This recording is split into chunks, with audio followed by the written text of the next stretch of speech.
Hey, let's go to 31,000 live on the show.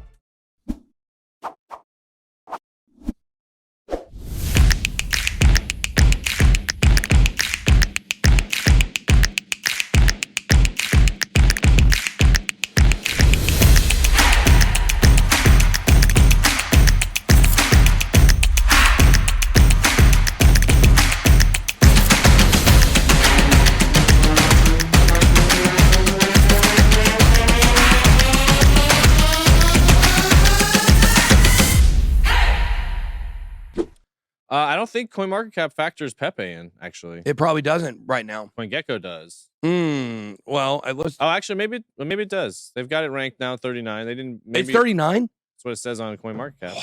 It's up 128%. I can't wait. Like when we just like, guys, I've now turned 2 Ethereum into 4 Bitcoin with Pepe. 2 Ethereum into 4 Bitcoin. Now that's with a little bit of trading here and there, moving it around a little bit, but 2 Ethereum into 4 Bitcoin. Our portfolio is now up. Now, we did not move my Pepe into our crypto casino. It was my personal Pepe, but I moved it into our crypto casino portfolio. We moved it in yesterday. Yesterday. It was up 40K yesterday. Yeah. Yesterday. Just since yesterday. That's not rolling it from 2K, from 2 ETH up to 2 Bitcoin, and then rolling that from 18 or, from 10 grand up to 20 grand. It's another 40K on top of that we made. It's insane. Yeah, look, I'm gonna say something right now. And this is what I'm about to say is probably a little bit dangerous. But because this guy's gonna love that I'm doing this. This is my financial advisor. His name is Value in Time. Oh yeah. This is Daniel. Let's see. I wonder if he has. Let's see if he has. He's a degenerate. Let's see if I can find the picture of us that he posts all the time. We took a picture together, and if y'all think I'm short, which I'm not, I'm actually an inch taller than the average male American. You see him stand next to me. Poor Daniel. I don't know what happened to him. Poor guy. But he tweets. Oh, look at him flexing though. Look at him flexing. I mean, look at that vein. He's got a vein running in there while he's on that. No, he ain't no Jason Casper. Let me see if I can find the picture. Golly, he tweet. Daniel, can you not tweet so much? So many Pepes. Oh, I'm going to talk while I'm doing this here. Yeah. So the point is, he was in Atlanta this weekend, wow. but we couldn't get together, unfortunately, because I would have been divorced if I didn't go home. So the point, it must be soon. It must be soon. He's posting pictures of me now. We must be getting very close to it. Here's a quote by me he posted. If we got to have Gary Gensler, we might as well make money off of him. That's a good one I had. So anyways, the point is that this guy, he is very plugged into the meme coin community. There it is. Here it is. Here's me and Daniel together. This is me about probably 40 pounds ago. And like I said, Daniel is about 4'11", as you guys can see here. But I've been watching what Daniel tweets, okay? I will say this. Every single NFT project that he would start tweeting about, it would start running. It would start running. I don't think he's got inside information. I think he's very plugged in. He's in so many of these Discord servers. And I saw him start talking about this Pepe. And I said, the last 5 things this guy has talked about on Twitter has absolutely blown up. Maybe 1 or 2 misses. I said, I'm gonna pay attention. So I started watching it. Within 24 hours, because I saw his tweet and I started watching it, I started noticing other big accounts that I've also noticed doing the same thing. And I want to be very clear here. I'm not implying that there's some kind of insider connection between any of these people, okay? I'm not implying that at all. I'm just saying, kind of like I have the heartbeat of what's happening in crypto from a fundamental analysis perspective, these guys seem to have the heartbeat, the pulse of what's going on in the meme coin and NFT communities. And I started noticing other people also started talking about this Pepe. I said, you know what? I'm going to throw a flyer on this one. And when I did, and the price really boomed, I took my original investment out, and I even gave some of it away because I was like, okay, that was good. But I kept it in there, and I ended up taking a lot of my profits out from that and Wojak and Gensler. I took my profits out. I went to stake and I made a bunch of money, and then came back and put all the money back in, and then it all started running.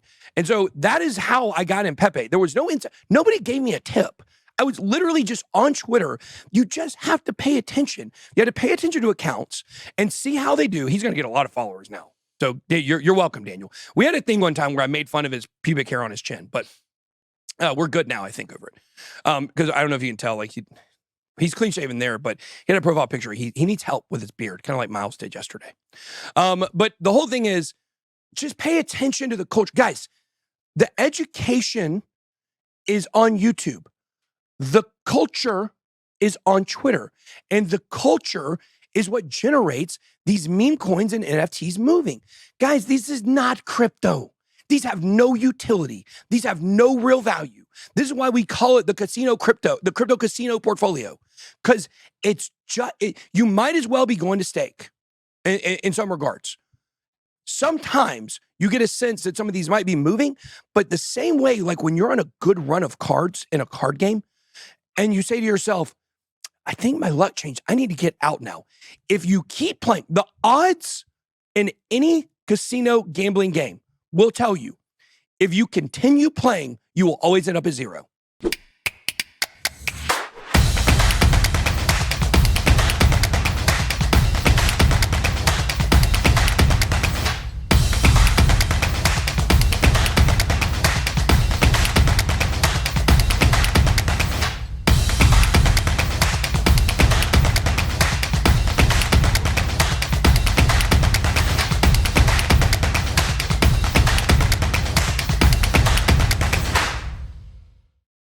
Guys, we can't even, and this is all Gary Gensler's fault. I want everybody to understand this. This is all Gary Gensler's fault.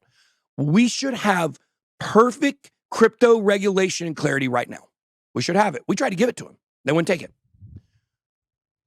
We're going to need AI regulation that's going to be even more important. That's going to be even more complicated. That's going to touch even more industries and sectors. Guys, this AI stuff is dangerous if it's not handled the right way. And the government can't even get crypto regulation correct. That's very easy to do. They can't even agree on what a digital asset is.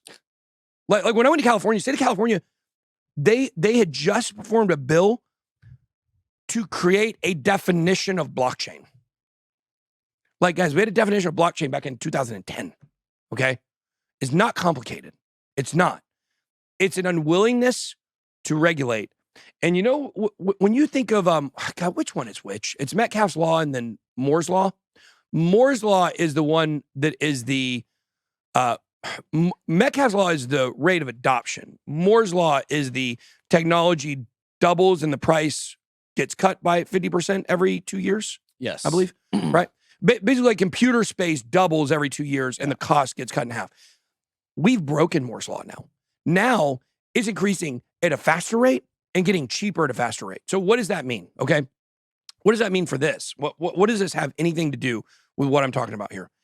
We're seeing something with the government here where the bureaucracy and red tape and slowness of the government is increasing rapidly while the need for it is doubling, right? It's kind of the opposite of Moore's Law. The incompetence is rising at the same rate that the world and technology is rising. So what that means is we're falling further and further and further behind the 8 ball with every innovation. And this is very scary for where things are going.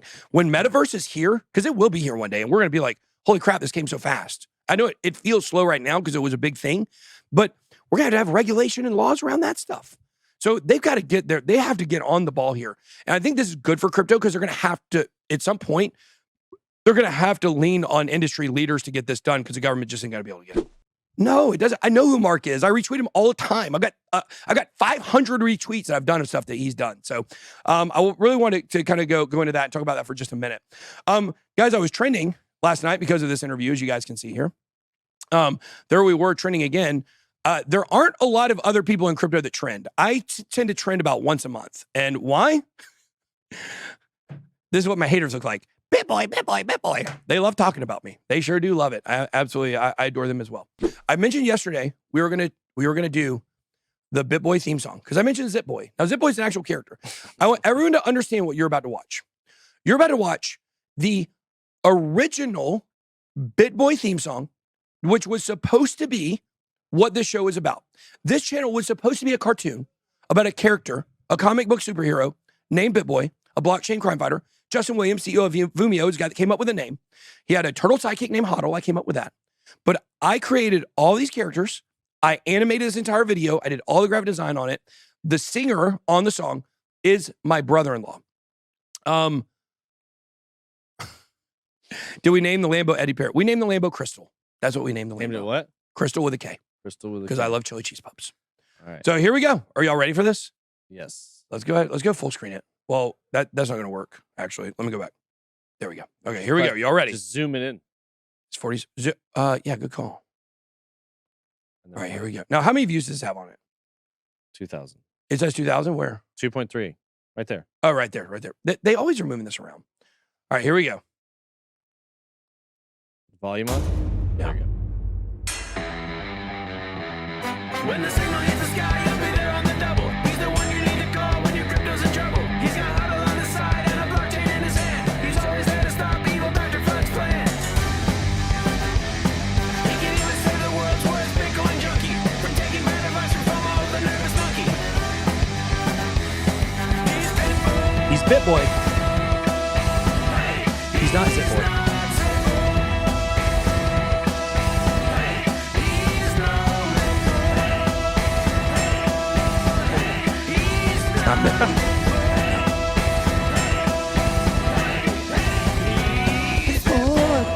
That was what my show used to start off with. My show used to always start off with that. He's Bitboy. Yeah. That's what. How many cars do you own? About 9, 11 more. This guy in my face. I don't have 9 or 11 cars. We don't want to show people that have more cars than me. Get out of my face. So yeah, that was what we did. It was really fun. I really loved it. It was great. Obviously, we started doing news videos. We went away from that stuff. He's not Zip Boy. He's not Lit Boy. See, he's Lit Boy. He's got 2 solo cups in his hand. He's lit. Okay. Then you got Mitt Boy. Now, these are not actually characters on the show. I was like, what is the mitt? Like, okay. He's not Mitt Boy. Got it. He's Bit Boy. I wrote all the lyrics to that song. I can tell. I did all the. Somebody asked me what I used to make. Adobe Animate is what I used to make. Guys, that took me forever. That took me like a month to make. 47 seconds took me like a month.